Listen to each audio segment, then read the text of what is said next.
Gary, Indiana, 1963. A small house on Jackson Street held a secret that would change music forever. Inside, 5-year-old Michael Joseph Jackson watched his older brothers rehearse, his feet tapping to rhythms that seemed born in his blood. His father Joe noticed something extraordinary. The youngest boy wasn't just keeping time. He was feeling the music in ways the others couldn't comprehend. Joe Jackson was a hard man with dreams bigger than the steel mills surrounding their neighborhood. He pushed his sons relentlessly, turning their living room into a boot camp where mistakes earned consequences nobody wants to remember. Michael absorbed every lesson, every strike, every disappointed glare. He learned that perfection wasn't optional. It was survival. By age 8, he fronted the Jackson 5, his voice carrying emotions that shouldn't exist in a child's throat. While other kids played baseball and skinned their knees, Michael spent nights in smoky clubs where adults drank and propositioned the women serving tables. He witnessed things that stole his innocence before he understood what innocence meant. The Motown executives saw dollar signs in his liquid dance moves and that voice, that impossible, angelic voice that could shatter hearts. They polished the act, manufactured the image, and sent the Jackson 5 into the stratosphere. Michael smiled for cameras, signed autographs, and delivered performances that left audiences breathless. But behind those beautiful eyes lived a boy who desperately wanted something he could never have, a normal life. His brothers could retreat into themselves, but Michael was the star, the one everyone watched, the child carrying the weight of his family's dreams on shoulders too young for such burdens. By 1982, Michael Jackson had transformed himself into something the world had never seen. The Thriller album wasn't just music. It was a cultural earthquake that shattered every boundary separating black and white, pop and rock, dance and performance art. MTV, which had refused to play black artists, surrendered to the undeniable force of Billie Jean. The moonwalk became a global phenomenon overnight. Michael moved like gravity was optional, like his bones were made of silk instead of calcium. He was no longer just a singer. He was a phenomenon, a mystery, an entity that existed somewhere between human and supernatural. The world worshipped him, and that worship became a prison. Every magazine wanted his face on the cover. Every television show begged for interviews. The attention fed something dark growing inside him, a belief that he could transcend humanity itself. He bought the Neverland Ranch and built a fantasy kingdom complete with amusement rides, exotic animals, and a private movie theater. Some called it whimsical. Others saw something disturbing in a grown man constructing a permanent childhood he'd never experienced. His appearance began changing in ways that sparked endless speculation. The skin grew lighter, the nose narrower, the face more angular and alien. Michael claimed vitiligo, a skin condition, explained the transformation. Doctors confirmed the diagnosis, but the public remained skeptical. Truth became irrelevant beside the spectacle. He surrounded himself with children because only they saw him without judgment or agenda. They wanted nothing except to play, to laugh, to exist in the moment, everything his own childhood had denied him. But this innocent desire would soon become the weapon used to destroy everything he'd built. August 1993.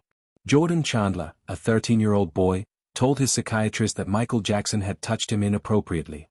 The accusation detonated like a nuclear bomb across Michael's carefully constructed world. Within hours, media helicopters circled Neverland Ranch. Within days, every news channel broadcasted nothing except the scandal. The man who'd once been called the king of pop was now labeled a predator, a monster hiding behind fame and fortune. Michael proclaimed his innocence with tears streaming down his face. He'd loved children purely, he insisted, because they represented the innocence stolen from him. But nobody wanted explanations. They wanted blood, scandal, the destruction of an idol. The police obtained a search warrant and photographed Michael's naked body, looking for distinctive marks the accuser claimed to have seen. The humiliation broke something fundamental inside him. He was no longer a person. He was evidence, a specimen to be examined and catalogued. His addiction to painkillers, which had started after a Pepsi commercial accident left him with severe burns, spiraled into dependency that consumed his days. He needed pills to sleep, pills to wake, pills to face cameras that only wanted to capture his destruction. His handlers negotiated a settlement. Michael paid Jordan Chandler's family over $20 million to make the accusations disappear. His lawyers insisted this was standard practice, that fighting in court would cost more and guarantee nothing. But to the public, the settlement screamed guilt. Why would an innocent man pay that much money? The criminal investigation eventually closed without charges, but the damage was permanent and total. November 2003. Santa Barbara police raided Neverland Ranch again. New accusations, a new accuser, a new chance for the world to watch Michael Jackson suffer. This time, he couldn't buy his way out. District Attorney Tom Snedon, who'd investigated Michael in 1993, finally had his opportunity. The trial began in 2005, and it became a circus that made previous spectacles look dignified. Fans camped outside the courthouse wearing surgical masks in solidarity with Michael, who now appeared in public looking increasingly fragile and strange. His face resembled a mask, his body so thin that his clothes hung like sheets on wire hangers. Each day brought new testimonies, new humiliations, new reasons for the media to speculate about his guilt. The prosecution painted Michael as a calculating predator who used his fame and fortune to groom vulnerable boys and their families. They presented witnesses who described inappropriate behavior, secret rituals, and a pattern of manipulation.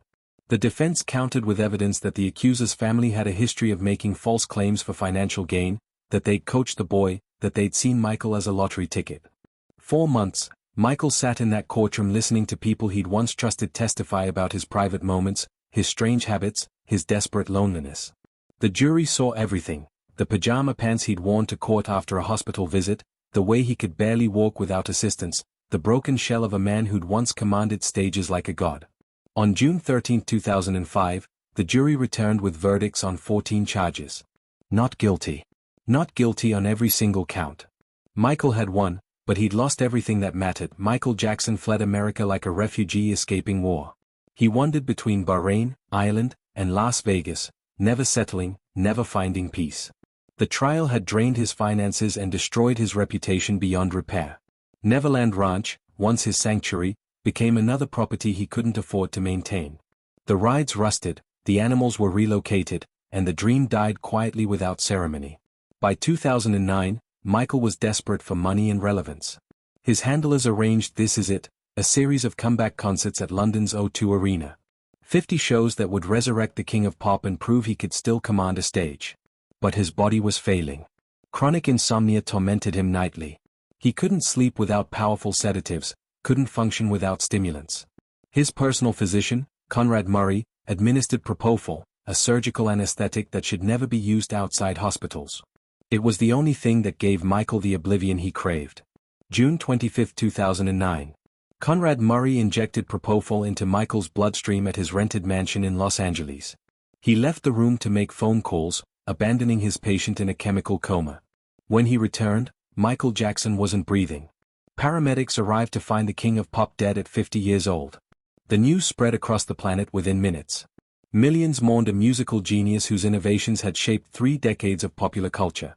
Others remembered the accusations, the strangeness, the tragedy of a man who tried to build heaven on earth and created something closer to purgatory. The truth about Michael Jackson remains complicated, contradictory, impossible to reduce to simple judgments. He was a victim of his father's ambition, a genius who revolutionized entertainment, a damaged soul who never escaped the trauma that shaped him. He was loved and hated, worshipped and vilified, human and somehow beyond human. In the end, the boy from Gary, Indiana, who'd never had a childhood, died searching for the peace that fame had promised but never delivered.